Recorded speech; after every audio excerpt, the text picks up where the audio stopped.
Улсын хурлын дарга ирэх юм шүү дээ. Монгол Улсын засгийн газраас 2018 оны 6 сарын 15-ны өдөр Улсын их хурлд өргөн мэдүүлсэн захиргааны ерөнхий хуульд өөрчлөлт оруулах тухай хуулийн төслийн үзэл баримтлал болон холбогдох бусад хуулийн төслүүдийг хэлэлцэх асуудлыг хууль зүйн байнгын ороо 2018 оны 6 сарын 26-ны өдрийн хуралдаанаараа хэлэлцлээ.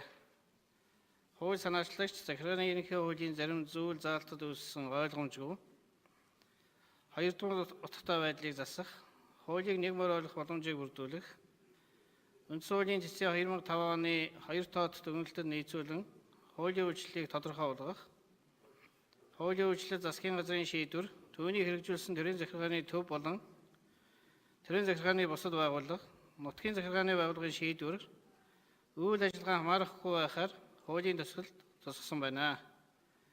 Байнгын орооны хуралдаанаар хуулийн төслийг хэлэлцэх явцад Улсын хурлын гишүүн Батцаандан захиргааны хэргийн шүүхэд хамаарах асуудлыг төсөлд өргөн хүрээнд тусгасныг наривчлах.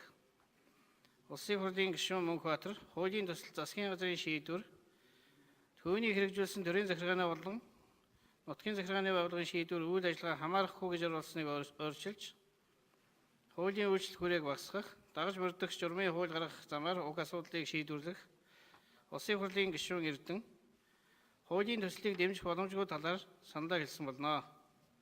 Захиргааны ерөнхий хуульд өөрчлөлт оруулах тухай хуулийн төслийн үзэл баримтлал болон холбогдох бусад хуулийн төслүүдийг байнгын орооны хуралдаанд оролцсон гишүүдийн олонхын дэмжиж, чуулганы нэгдсэн хуралдаанаар хилцүүлэх нь зүйтэй гэж үзлээ.